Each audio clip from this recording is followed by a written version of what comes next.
Hey everybody, welcome to another episode of Governese. My name is Abraham, one of the co-hosts of the show here. In today's episode, we're going to be talking about Mentor Protege, how the process of how to set up a Mentor Protege. We're going to talk about joint venture and the process of setting a joint venture, the benefits of a Mentor Protege or JV setup, and how you can actually find mentors with your business, or if you're a mentor looking for small businesses, how you can find small business to be part of your contracting endeavors as well.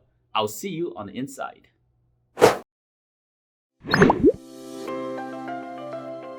Hey, Crystal. Hello. It's time for another episode of Governese. Yes. Always exciting. I love talking about government contracting. And today we're going to be talking about the benefits of a mentor protege and a joint venture, setting those things up. Yeah, this is going to be a good one. I'm going to be all ears. Let me get my notepad. I got my pen, so I'm ready too. Well, you just got your 8A certification. So as a newly formed 8A company, mentor protege, and setting up a joint venture is right up your alley. Absolutely. So I'm all ears, and I'm actually, kind of vetting companies myself to consider for a mentor protege program. So I'm excited about the information that's going to be shared today. Yeah, well, we're going to cover that. We're going to cover the benefits of the mentor protege program, joint venture for a small business. We'll talk about the benefits to a large company. We're going to talk about the benefits to both companies. And then we're also going to talk about the process of setting up the mentor protege joint venture.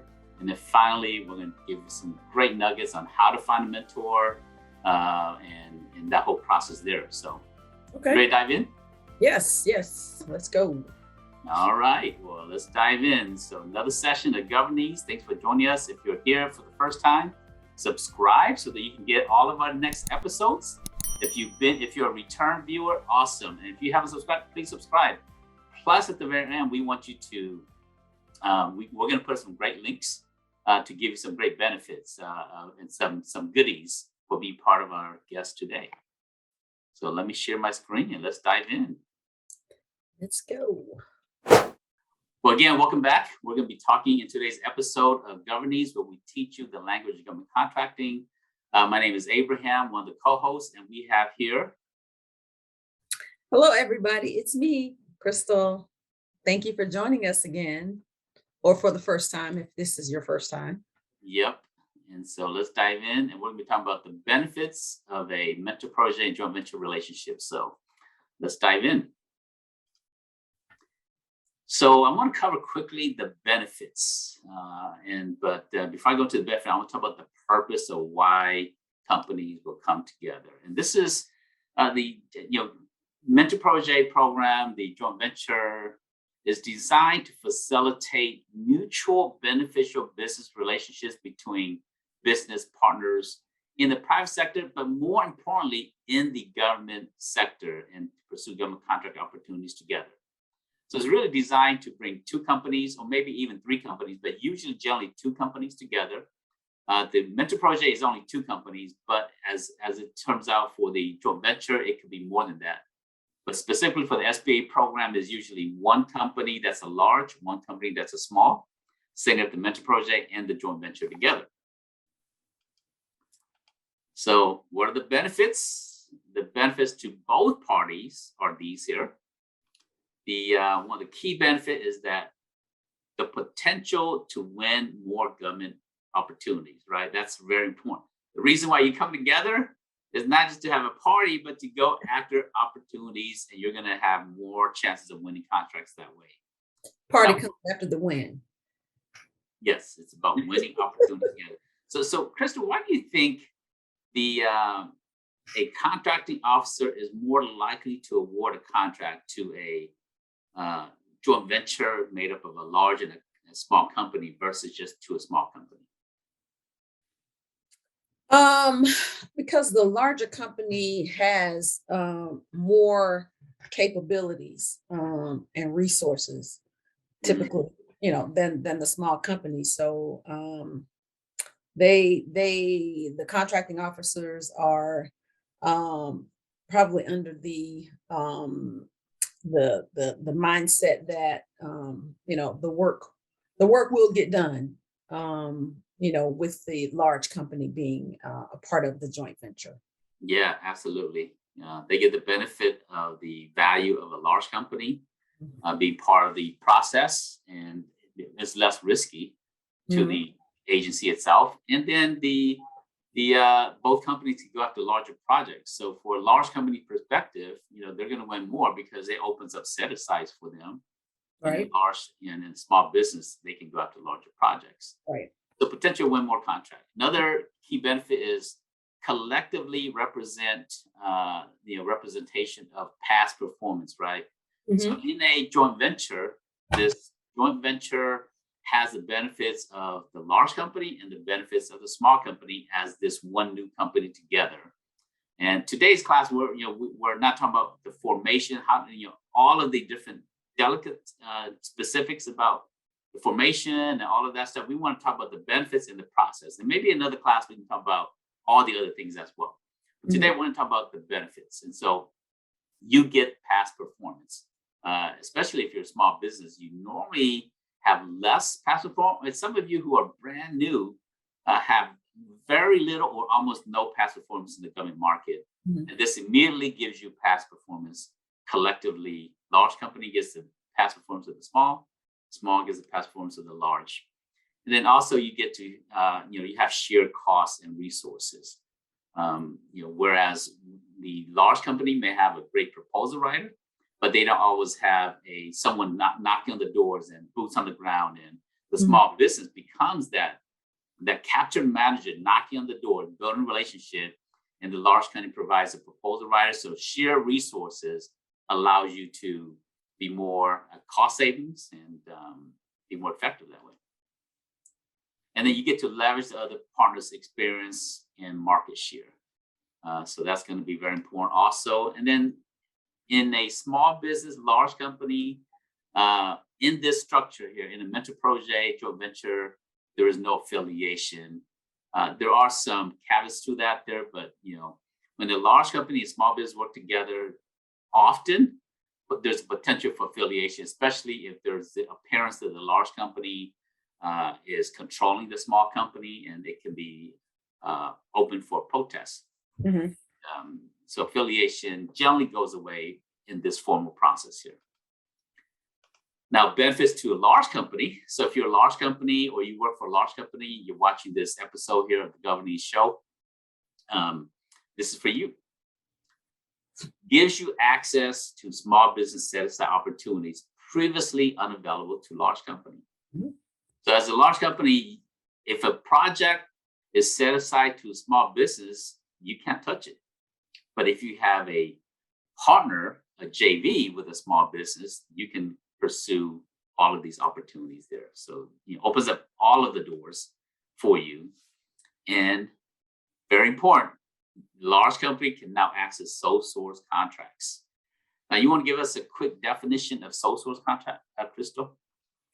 Sole source contracts are contracts that the contracting officer can award directly to a business because they have the exact past performance and experience that is needed to perform the services. So in a lot of cases, it's if the company has already performed that work and they are the contractor that the incumbent, it's easier for a contracting officer to sole source it to that company because they're already performing the work and they have the exact subject matter expertise. Mm-hmm. Yeah. So sole is the operative word in sole source contract, meaning only one, Mhm. and it's done purely through relationships. So if between the large company, small business in a mentor project relationship with a JV, the contracting officer, if they trust the company that they're working with, they can do a direct award, no competition, up to $4 million through the ADA program in a sole source. It's a very powerful tool here. So if you don't have to compete, your profit margin is going to be a lot better when you don't have to compete. And then also another benefit to a large company is that most large company, based upon SBA regulations, they must have a small business program. Today's show is brought to you by the Certified Capture Manager Program. The Certified Capture Manager, or CCM program, was designed to support entrepreneurs, sales, and business development professionals in the government marketplace. The CCM program will help to develop or enhance your ability to win more government contracts. This is a professional certification program where you will receive hands-on guidance from instructors taking you through the life cycle of the capture management process. Learn what normally takes 36 months in just 12 weeks of the program. What's included in the CCM training program? 12 weeks of instructor-led classes, a business coach to support you review assignments for accuracy and accountability, mastermind sessions, lab sessions, open office hours, the CMBOK or Capture Management Body of Knowledge training material, the GovFastTrack.com software, where is a project management tool to guide you through the process, the GovLMS Learning Management System, which is a self-guided online course with exam questions, the Bootcamp. The Gov Bootcamp is a virtual government contracting bootcamp, test portals, the CMBOK exam, and the CCM professional certification upon passing the exam. Learn more about the Certified Capture Manager or CCM program at capturemanagement.org, www.capturemanagement.org, capturemanagement.org. So by doing a joint venture mentor project relationship, the dollars that they're working with the small business, they can sub-work out to the small business as well. And they can meet their small business set-aside program. Usually about 35% of contracting dollars that's won by a large company must go to small business. So now they have a company that they're grooming, working with, helping them to grow. And so it helps them meet their small business set-aside program. And then it strengthens the proposal when, if they have a small business program and they're submitting a proposal to the government on projects that they're pursuing as the prime, because a large company can pursue project as a prime without necessarily the joint venture. Right. But by having the small business part of that proposal and submitting that small business program, saying that they have a Mentor Protege, they have this company that's going to be supporting that project, there is going to be looked upon much more favorable than just not having a plan in place. Mm-hmm. Also, it allows the large company to meet the targets of the small business subcontracting plans, which we just covered there. They must have a small business subcontracting plan in place for projects that they pursue as a prime for the large company. They also meet their own corporate supply diversity goals as well. And many large companies have specific goals to work with diverse vendors. Internally, that's their own goal. And so maybe the government may require 35% a small business program, but the supply diversity goals may be 50% or 49% where they want to work with a diverse supplier base as well. And then finally, a joint venture will qualify the small business or the large company as a small business for that opportunity. So if they're using, for example, let's assume that company ABC is a large company and company DEF is a small business. When they form the joint venture, the new company is ABCDEF JV. So that would be the joint venture. And when they're using that to pursue opportunities, then that relationship there, the new joint venture, will be treated as a small business. So very powerful. There are no restrictions as to, so a company like, I'm just going to use one of the large, well-known companies, like a Lockheed Martin. If that company decided to joint venture with the Spellman Consulting Group, that would be allowed. Yes, if you have a joint venture, you have a Mentor Protege set up, and then a joint venture, new company. That new company, the JV, will pursue an opportunity that's set aside to a small business. And Lockheed is part of that. They are not considered a large company, and they can bid on the project as if they were a small business. Okay, Lockheed, holla at your girl. Right. Or how about GDIT, Yeah. Or any of the other ones out there, Lados and all the other ones out there. And then, just a little side note here, it's good karma, right? It's good karma for a large company to support small businesses. Mhm. I mean, it's just good. I mean, it just, it just, makes the world better when large Yes. company have a vision to support the small business community. So good things happen to those who do good. Absolutely. Other benefits to small businesses out there. So as a small business, you're able to utilize the past performance of the mentor, of the JV. So instantly, if you only have one historical project that you worked on, but you have a Mentor Protege JV set up, Mhm. instantly you have past performance. However, billions of dollars that they've done becomes your past performance. So super, super powerful. This is the fastest way to get past performance, because historically, to get past performance, what do you have to do, Crystal? Subcontract Mhm. is the best way. Yeah, Um, start off by being a subcontractor, and that takes time. yeah. And sometimes you have to start off with like micro purchases, right? Mhm. Small little project. As a prime, you can go after micro purchase of $10,000 or less. So you have to start off with some small project, and then maybe do some SAP, Mhm. simplify acquisition procedures, less than $250,000. And then you can say, oh, I have enough past performance. I can go after $1 million contract. Right. But that could take 3, 4, 5 years Yeah. to get to that point. Yeah. You set up a MPA, JVA, boom, instantly past performance in place.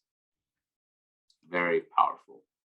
And then also it allows the small business to potentially pursue larger size contract because you have a larger company. Mhm. So typically as a small business, let's assume that you can only pursue like $200,000 size project because you won't be able to handle more than that. Mhm. With a large company, you can actually pursue $1 million project. You do 51% of it, so that's about a little bit over 500,000. Because now you have the backing, you got the support of the large company, and you can be able to pursue this year a lot more comfortably with their resources in place. Mhm. And then they also allow you to gain increased capabilities to become more competitive in the federal marketplace. And then also it will not be considered affiliated with the mentor when you have a formal relationship in this way here. And it allows you to meet the SBA approved business plan. Because as an 8A company, did you get your 8A business plan approved already, Crystal? No, we're kind of chugging along here, but no, I haven't. Still waiting to be formally orientated into the program. Mhm. So, Yes. So just for some of you out there, if you are looking to apply for the 8A program, once you get approved as a 8A certified company, you must provide a business plan to the SBA. It's 53 questions that you have to answer. Talks about your marketing, talks about your marketplace, talks about your competitors, just like a traditional business plan, but it's done through a series of answering questions.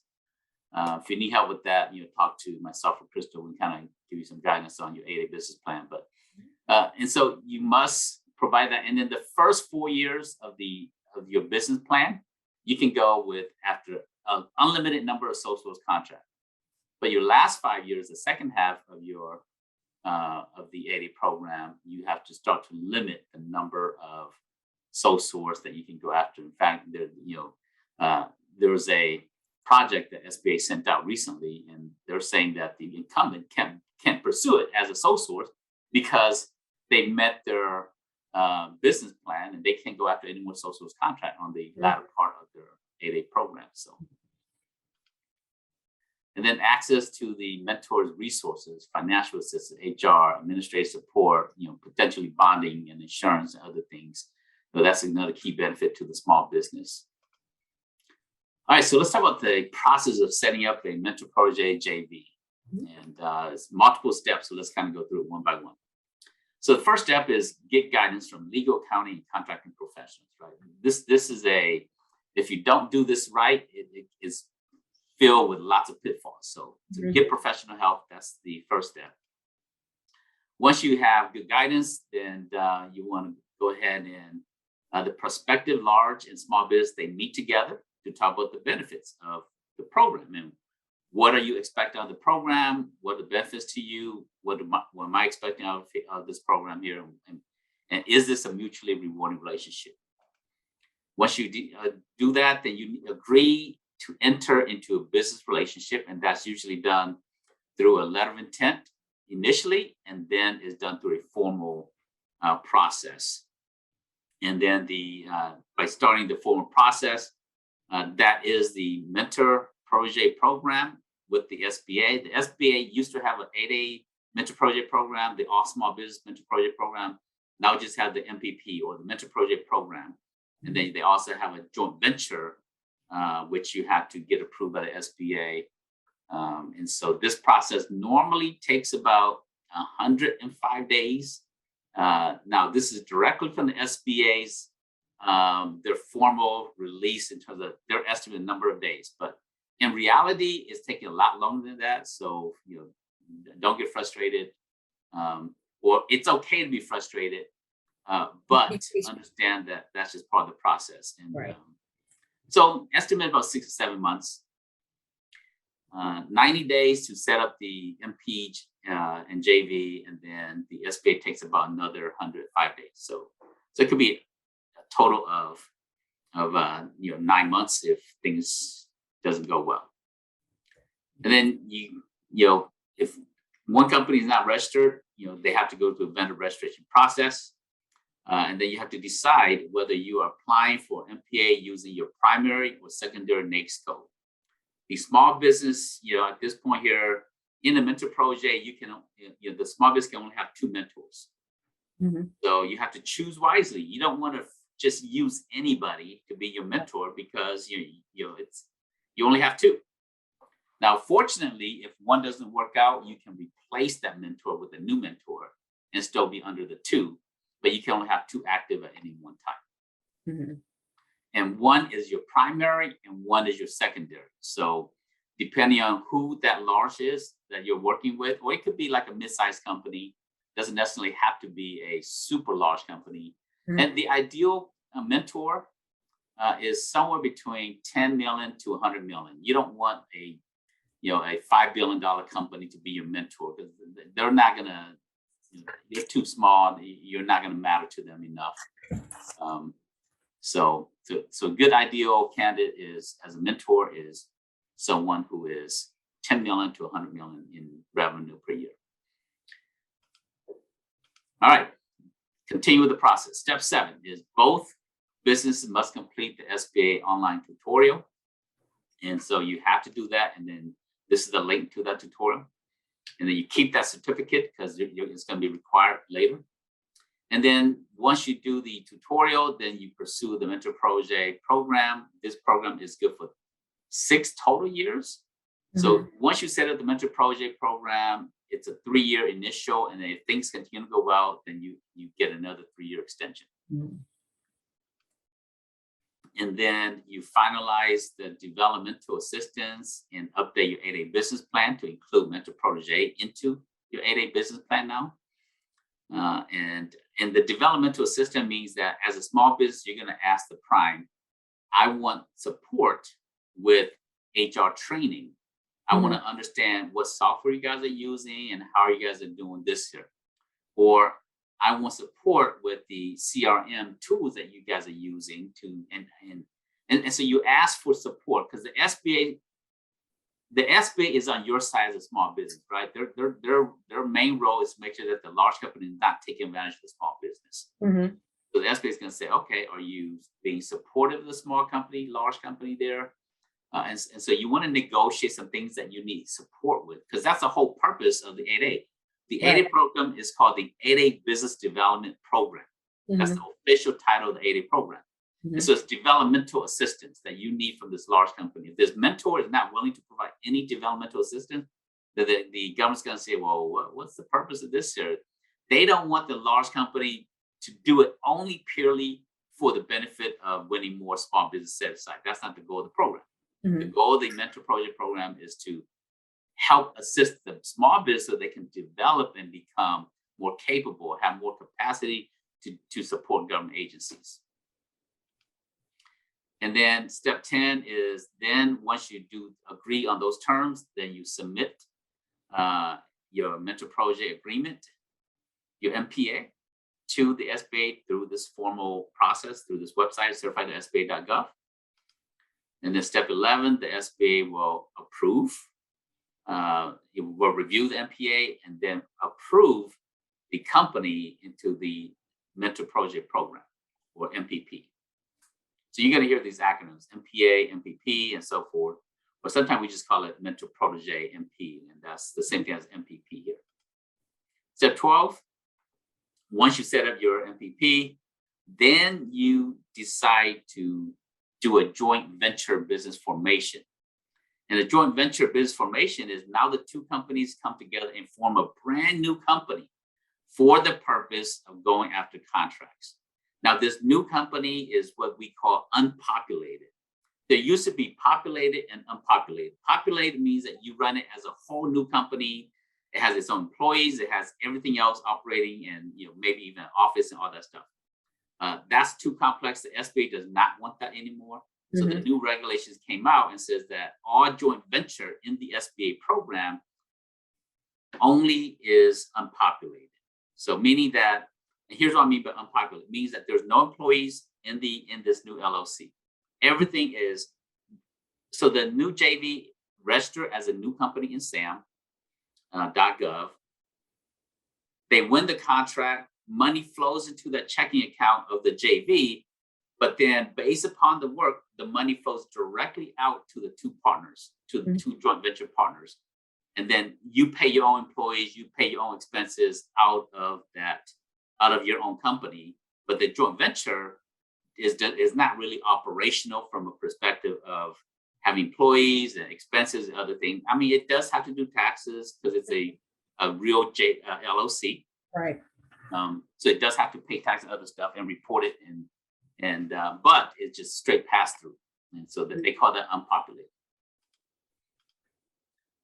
And then you form a new company, then you get your joint venture agreement together, and then you submit that.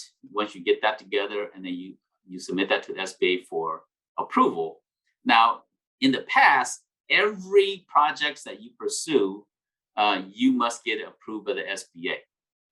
The joint venture agreement is only required in the instances of pursuing a sole source contract. So because SBA is overwhelmed with lots of different requests, handling small business loans, working with EIDL, PPP, lots of other stuff that they have going on, and they were really not keeping up with all of the joint venture approvals. And so they finally said, hey, only sole source do we need to approve. If you're going after a set aside to aid a company, just pursue it and you're good. And then you will form a new LLC. And so this is an example, DSS Ready Shred JV1, and then DSS Ready Shred JV2. And you do it this way because the joint venture, the company, is only good for for 2 years and 3 projects. So for example, here's what I mean by that. Let's assume you form a new company and you're pursuing contracts. So the moment you win a contract, that JV is going to expire at the end of 2 years. Or at the end of 3 projects. So once 3 projects are done, then you have to form a new joint venture. So the life of the JV is not meant to be forever. Now, why do you think that's the case? Might make too much money based on the what is the standard? I can't think of what it's called. All I can think of is that you could potentially make too much money, or yeah, I think you're right. You're right, because SBA does not want this new joint venture to become so big, and where the large company abuse the small business program, or the set aside program and the sole source program. So they do this here with your 2 years starts ticking the moment you win your first contract, and then you can only do 3 projects before you have to form a new company, or 2 years, whichever is first. Next step in the process is the Mentor Protege program. Once it's set up, then you have to do annual evaluation to the SBA. Is that in addition to the annual review that's already needed, or is it something separate? It is a separate form, Okay.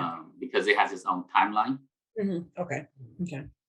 Yeah, but it's just a form. It's not as, it doesn't involve like a site visit or anything super formal. It's just a document that you submit. And then for the joint venture, you also submit an annual evaluation report with your work, the work that you've done and project that you're working on, and to the SBA and to the contracting agencies if you're working on a project tied to the agency. All right, so let's give some bonus content here. So we talked about the benefits, talk about the process. So we want to talk about a little about how to find the perfect mentor.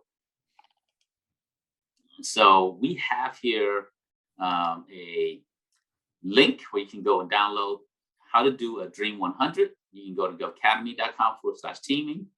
And then we have a video here. And so this video here will show you how to create your Dream 100 and finding and then creating your top 20 large companies to pursue. So these are bonus here. And then you can download the full document contractor list here as well. And then in addition to that, let's give you some goodies here. So a way to find the perfect mentor is to use govgenie.com, where you can find subcontract opportunities and a directory of large companies and so forth. Govgenie.com is a great site for that. And then you can use iSquareFeet, isqft.com. Lots of this is tied to a lot of construction related projects.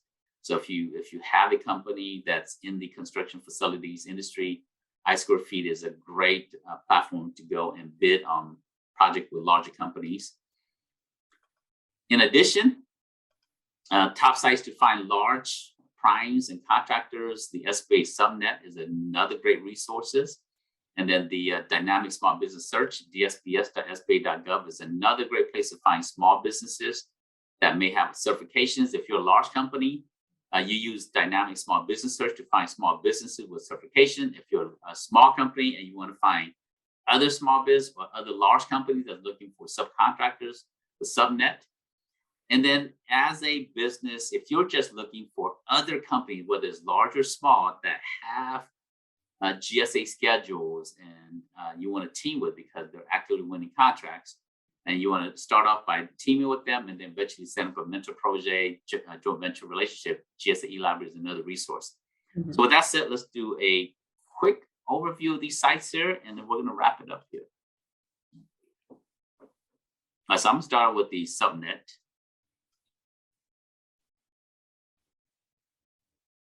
So we come in here, just choose the state you're in. So for some of you, if you are in California, click on California. And it's going to pull all the companies in California. And some of these are companies that are looking for subcontractors, and some of them are companies looking for teaming partners. Some of them are small, looking for a large. Some of them are large, looking for a small. Some of them are small, just looking for anybody. So let's look at this one here. So Dutra Group out of Sacramento, California. They doing some heavy civil engineering construction project. And there's a project closing date, which is a year from now. And Laura Grayson, this is her email number, our email here. So you can reach out to her to pursue this project. And this is, let's look at the project here. So this is the little write-up here. So dredging project seeking participation from all categories. Let me zoom in a little bit so everyone can see. So this is a dredging project.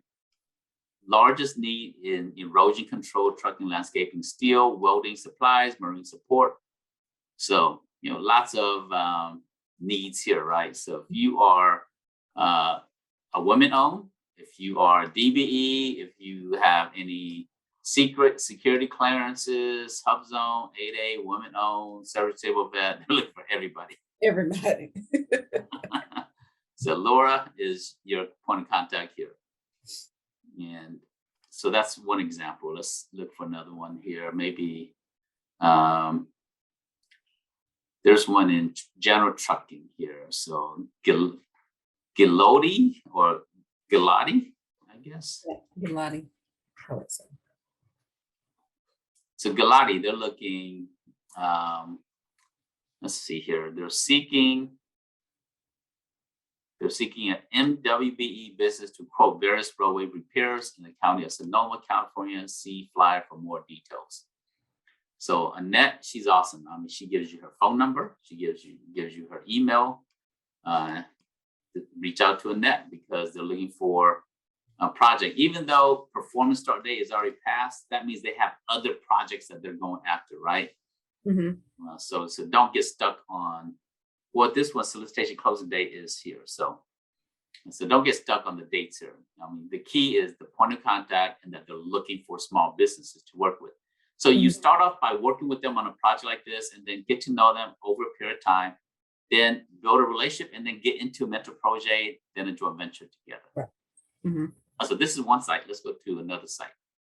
DSBS. So let's go to that. This site's going to take a minute to load. So yeah, it was really slow yesterday as well. It took a long time to pull up information. So yeah, it's not even loading right now.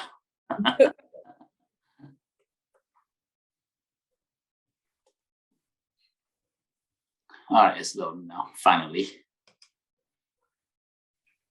But it's going to take a second. So let's go to the next side where that's loading up. And then the other one is GSA eLibrary. So let me click on that.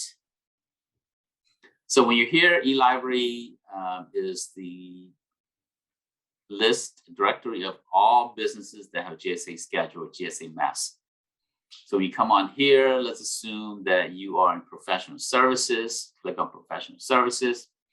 You're in administrative services, marketing, let's assume that you're technical, doesn't matter. So let's go into here that we are business administrative services.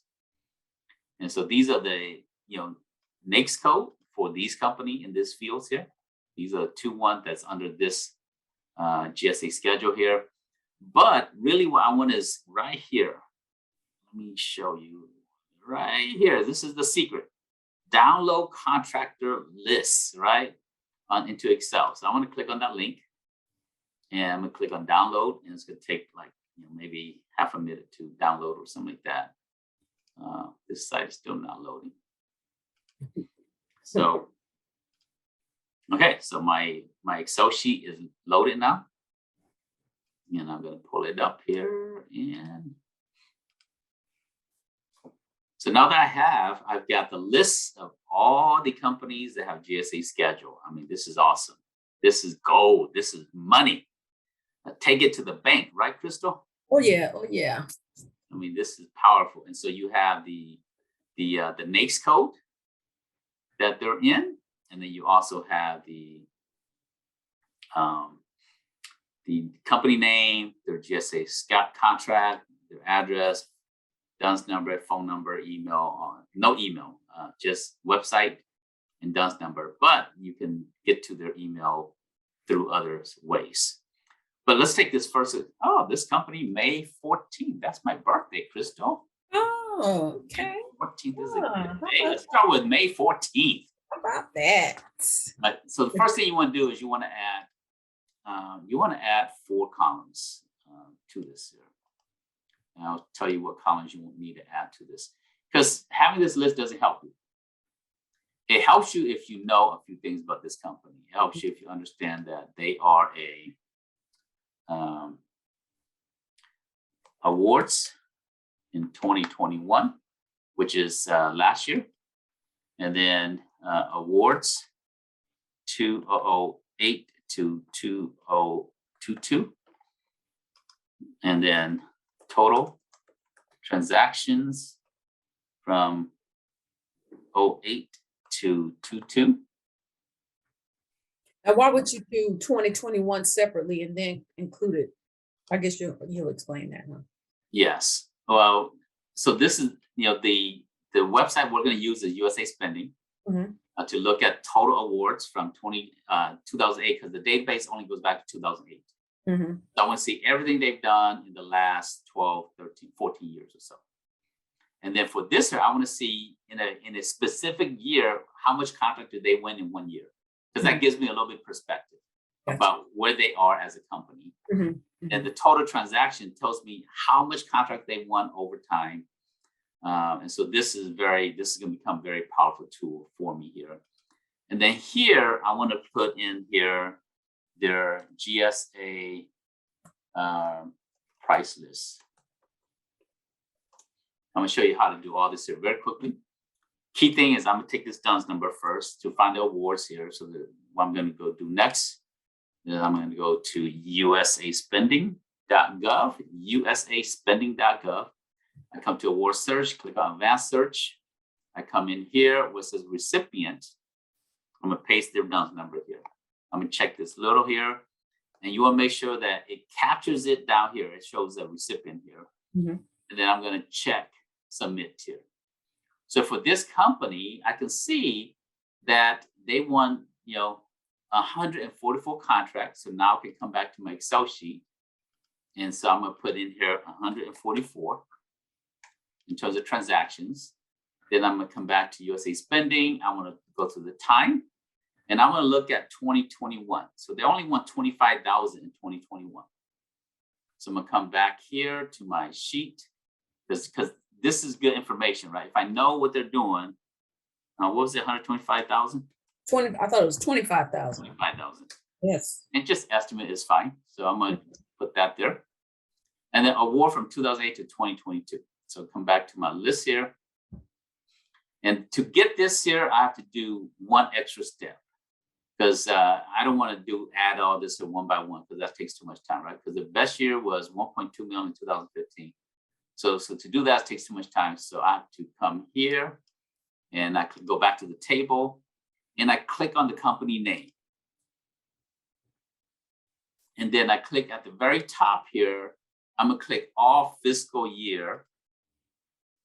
And then it's gonna give me a summary. So 4.2 million all fiscal year. And it says it's actually 221 transactions. So I'm gonna update that. So they won 144 projects, but there's a 221 transactions. So I'm gonna come back here, 221, and then 4.2 million. And for these two columns, let me make it dollar amount so that's easier to see.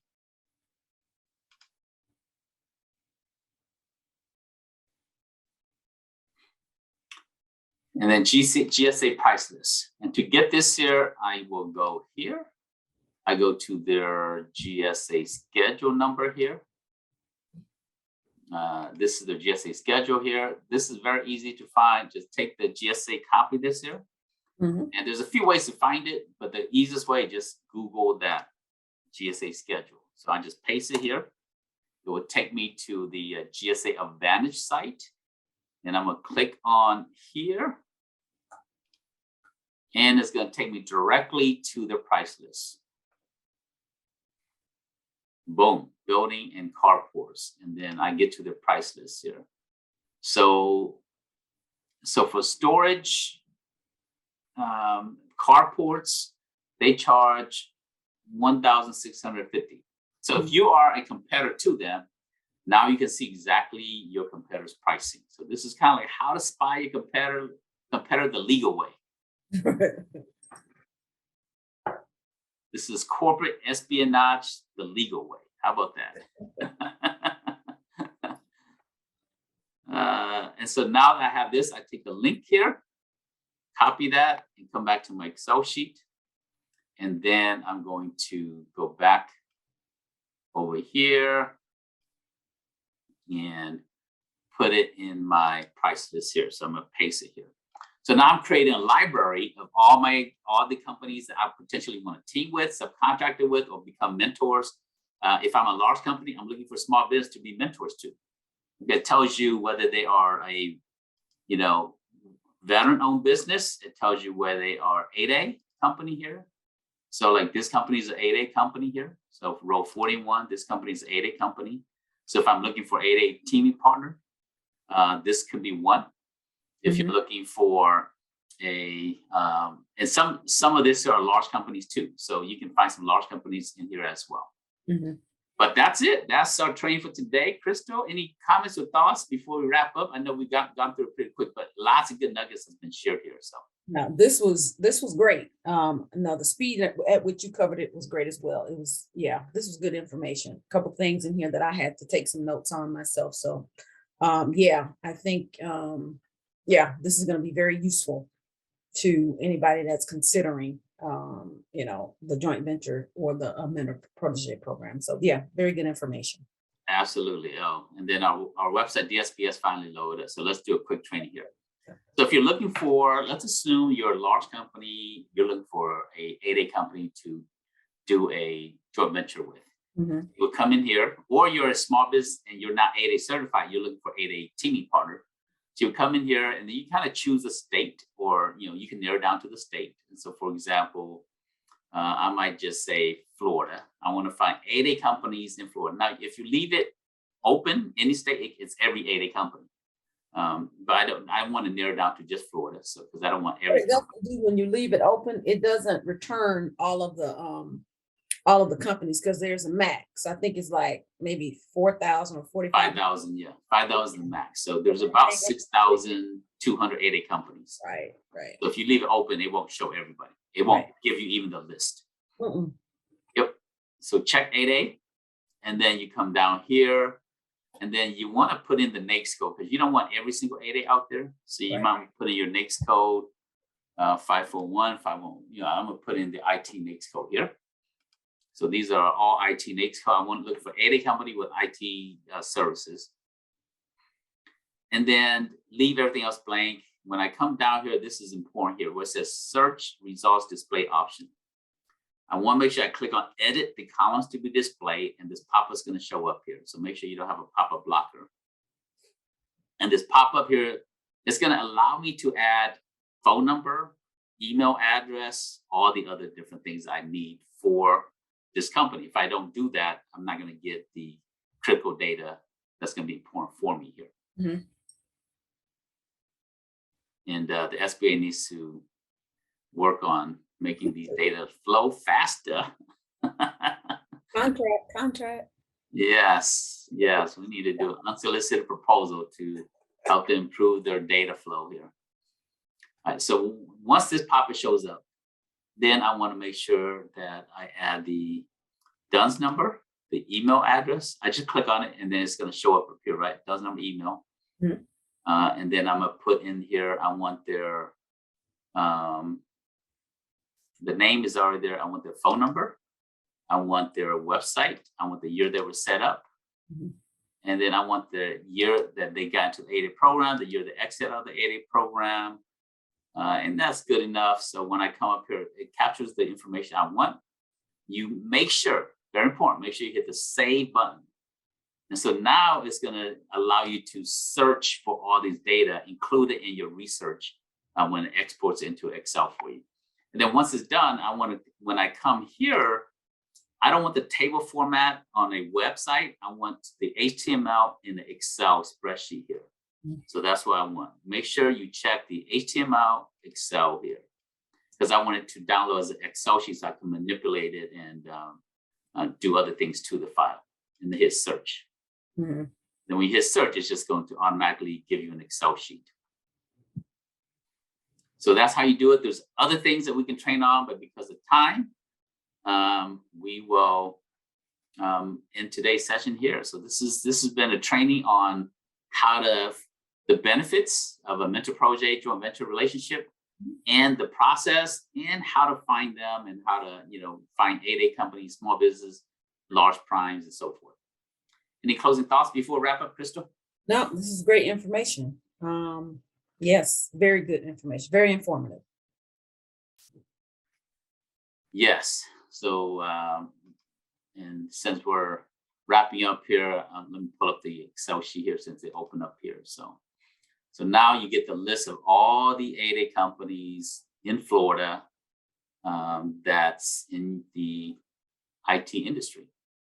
Mm-hmm. And then you do the same thing. You take the DUNS number, you go to USA Spending, find out how much contracts they're winning last year, the last 14 years. Mm-hmm. And some of these don't have GSA schedules. So don't do the GSA schedule part. All right, everybody, thanks for joining us. Signing off with another session of the Governese Webcast here. Until next time, don't forget to subscribe. Click on the link, click on the bell so you can get a notification. And we'll see you on the next show. Bye. Take care, everybody. Our second sponsor is GovGenie. GovGenie, stop wishing, start winning. GovGenie is on a mission to democratize government contracting opportunities for small women and minority-owned businesses. Their objective is to change the disparities for small businesses in the $2 trillion government marketplace. GovGenie is like LinkedIn for government contractors. It is a social CRM unifying the fragmented government procurement lifecycle and uses AI and ML to help users to socialize, foster relationships, find bids, search for teaming partners, manage proposals, source industry events, and facilitate the capture management process. This saves you, the user, money and time with one streamlined platform versus many other disparate software out there. Learn more about GovGenie at govgenie.com. GovGenie.com.